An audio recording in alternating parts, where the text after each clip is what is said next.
اب تو جنرل باجوہ نے بھی کہہ دیا کہ میرے پاس ٹیپس ہیں. تو یہ کیا اس ملک میں کنٹرول کرنے کے لیے لوگوں کو بلیک میل کرنے کے لیے سب کچھ ہو رہا ہے؟ اور اب ٹیکنالوجی ادھر چلی گئی ہے تو یہ تو کوئی بھی اب کر سکتا ہے. ملک کا انٹیریئر منسٹر خود بیٹھ کے ایک فون ٹیپ کی بات کرتا ہے، جب ڈائریکٹ اس کی ذمہ داری تھی کہ یہ ہوا کیسے فون ٹیپ؟ کیا اس نے پرمیشن لی تھی کسی عدلیہ سے، کسی ہائی کورٹ کے جج سے اجازت لے کے یہ فون ٹیپ کیا تھا؟ اور اس سے بھی آگے چلے جائیں کہ ہمارے ملک کے اندر اب جو میں شروع بات کی تھی، ڈیپ فیک ویڈیوز بنی ہوئی ہیں جو بلیک میل کیے جا رہے ہیں. میں 3 اپنے سینئر پارٹی لیڈرز جانتا ہوں جن کو بلیک میل کیا جا رہا ہے. اس کے بعد سب کو یاد ہے کہ مریم نواز نے بیٹھ کے ایک اناؤنس کیا کہ میرے پاس آڈیو ٹیپس ہیں یا ویڈیو ٹیپس ہیں ججز کے اوپر، ورشد ملک کا جو کیس تھا. اس کے بعد ریٹائرڈ جسٹس ثاقب نثار کی ایک آڈیو ٹیپ نکلی جو بعد میں پتا چلا کہ فیک تھی، یعنی جوڑی ہوئی تھی، جو ڈیپ فیک تھی، یعنی اس کو پیس ٹوگیدر کیا ہوا تھا. اور اس کے علاوہ اب تو جنرل باجوہ نے بھی کہہ دیا کہ میرے پاس ٹیپس ہیں. تو یہ کیا اس ملک میں کنٹرول کرنے کے لیے لوگوں کو بلیک میل کرنے کے لیے سب کچھ ہو رہا ہے؟ اور اب ٹیکنالوجی ادھر چلی گئی ہے تو یہ تو کوئی بھی اب کر سکتا ہے. آپ ڈیپ فیک ویڈیوز جو ہیں اس کی کبھی ٹیکنالوجی دیکھ لیں، کسی کے اوپر بھی آپ یہ ٹیپس بنا سکتے ہیں اور آپ ان کو بلیک میل کر سکتے ہیں. تو اس لیے میں ریکویسٹ کروں گا اپنے سپریم کورٹ کو کہ 4 مہینے پہلے میں نے یہ پٹیشن دائر کی تھی. ایز ایکس پرائم منسٹر میری سیکیور لائن کو ٹیپ کر کے اور پھر اس کو ڈاکٹر کر کے پبلک میں دکھایا گیا، اور پھر یہ جو بار بار بلیک میل کرنے کے لیے کہ جی ہم آپ کی فون ٹیپ کر کے آپ کی کوئی ٹیپس نکال دیں گے. اور یہ جو ڈاکٹر یاسمین کا ہوا یہ اس لیے امپورٹنٹ ہے کہ ان کا یہ صرف اور صرف یہ جو انکوائری ہو رہی ہے، یہ جو جے آئی ٹی کی انکوائری ہے میرے اوپر جو قاتلانہ حملہ ہوا تھا، صرف اس کو اب سیبوٹاج کرنے کے لیے کیا گیا ہے. کیونکہ سارے آفیسرز کو انہوں نے ڈرا دھمکا کے جو جے آئی ٹی کے تھے ان کو تو پیچھے ہٹا دیا.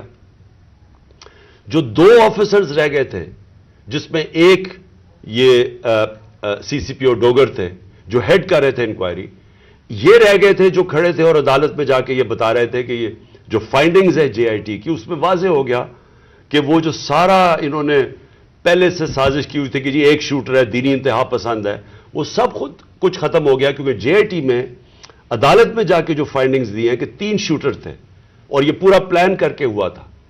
تو اس کو ختم کرنے کے لیے، ڈوگر کو ہٹانے کے لیے یہ اب نکلی ہے.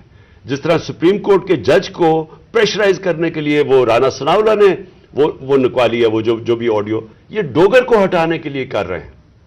اور اس میں جو اصل خوفناک بات یہ ہے کہ انہوں نے اپنے آفیسرز پوسٹ کیے یہاں.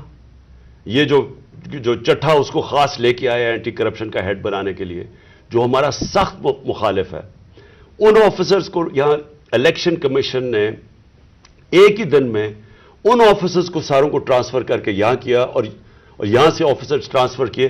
وہ سارے آفیسرز 23 میں سے 17 آفیسر ہیں جنہوں نے 25 مئی کو ہمارے پر تشدد کیا. یہ جو سی سی پی او انہوں نے لگایا ہوا کامیانہ، اس کے ڈاکٹر یاسمین نے ایویڈنس دی ہوئی ہے کہ 25 مئی کو جو ہمارے لوگوں پہ تشدد کیا گیا اس میں یہ کامیانہ کا نام دیا گیا. اس کو فوری طور پہ لے کے آئے ہمارے اوپر پھر دباؤ، جھوٹی ایف آئی آرز کیسز کرنے کے لیے، ڈرانے دھمکانے کے لیے، ورکرز کو ڈرانے کے لیے. تو یہ تو کوئی نیوٹرل کیئر ٹیکر گورنمنٹ ہی نہیں ہے. اور یہ تو گورنمنٹ آئی ایک ایجنڈا کے اوپر ہے کہ بجائے ہم اپنی گورنمنٹ ہٹا رہے تھے، ہم نے ڈیزالو کی. مقصد تو یہ تھا کہ پاکستان میں الیکشن ہو تاکہ یہ جو معاشی بحران ہے اس سے ہم نکلیں. ہمارا تو یہ مقصد تھا. یہ مقصد تو نہیں تھا کہ اس گورنمنٹ کو ہٹا کے یہ سارے جو ہمارے مخالف وہ لوگ جنہوں نے ہمارے اوپر تشدد کیا ان سب کو اوپر لے آئیں. اور جو جے آئی ٹی میرے اوپر بنی تھی، جو پنجاب گورنمنٹ نے بنائی تھی، اس جے آئی ٹی کو سیبوٹاج کریں اور آ کے اس کا ریکارڈ پہلے سیل کریں اور پھر ریکارڈ میں سے سارا ریکارڈ غائب کر دیں، صرف 11 صفحے رہ جائے اس کے، اور اوپر وہ آدمی کو بٹھا دیں جس نے آتے ساتھ ہی اس کی مشن یہ تھی کہ جے آئی ٹی کو سیبوٹاج کیا جائے تاکہ کسی کو نہ پتا چلے کون اس کے پیچھے تھا جنہوں نے مجھے قتل کرنے کی کوشش کی. اور یہ ساری آڈیو لیک اس لیے ہوئی ہے، جس طرح کہ سپریم کورٹ کو بھی بلیک میل کرنے کے لیے آڈیو پہلے ہوئی ہے. تو میں آخر میں پھر سے ریکویسٹ کرتا ہوں کہ ہم اپنے سپریم کورٹ کو درخواست کرتے ہیں کہ 4 مہینے پہلے میں نے پٹیشن کی تھی، پھر میں نے پچھلے ہفتے اس کو پھر سے کہا کہ اس کو سنا جائے. میں اس لیے کہہ رہا ہوں کہ میں ہمارے معاشرے کو بچائیں ان بلیک میلر سے. ان لوگوں کو سامنے لے کے آئیں. کون ذمہ دار ہے کہ اس معاشرے کے اندر بجائے یہ کہ یہ اس ملک کے صاف اور شفاف الیکشن کروا کے اس ملک کو آگے لے کے جائے، جمہوریت کی طرف لے کے جائے، یہ معاشی بحران سے نکالیں. جو لوگ تباہ ہو رہے ہیں اس وقت مہنگائی سے، جو لوگوں کا آج جتنا برا حالات ہیں پاکستانی قوم کے کبھی تھے نہیں، جو انہوں نے جس طرح 11 مہینے کے اندر ایک لوگوں کا معاشی قتل کیا. تو بجائے ادھر لے جانے کے جس لیے ہم نے اپنی گورنمنٹس ڈیزالو کی تھی کہ یہاں الیکشنز کروا کے اس ملک کو اس بحران سے نکالیں، یہ الٹا اس کو استعمال کر رہے ہیں ہمیں کراش کرنے کے لیے. اور یہ جو میں جے آئی ٹی کا پھر آخر میں یہ کہتا ہوں، یہ جو انہوں نے سیبوٹاج کرنے کی کوشش کی ہے، اس کا مقصد یہ کہ طاقتور، جو میں کہتا تھا وہ 3 لوگ ملوث تھے، میرا کوئی بھی تھوڑا سا بھی شک ہو اور کسی کا بھی شک ہو، وہ سب ختم ہو جانا چاہیے کہ وہ لوگ یہ جو سیبوٹاج کرنے کی کوشش کر رہے ہیں وہی ملوث تھے میرے قتل کرنے میں. تو میں اپنی عدلیہ سے آج امید رکھتا ہوں. میں نے پھر سے پچھلے ہفتے پھر سے کہا کہ میری پٹیشن سنی جائے. ڈاکٹر یاسمین وہ کل اس کا کیس کریں گی، عدالت میں بھی جائیں گی، جو ان سے کیا گیا، جو فیئر ٹرائلز ایکٹ کے اندر اس کی جو وائلیشن ہوئی ہے. شکریہ.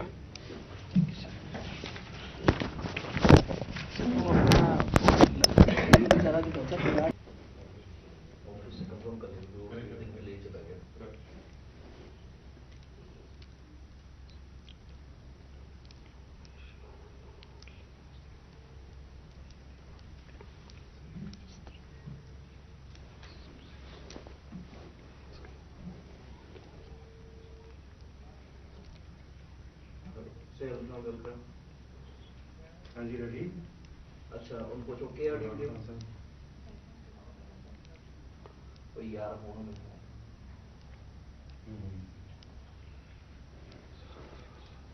ہاں جی.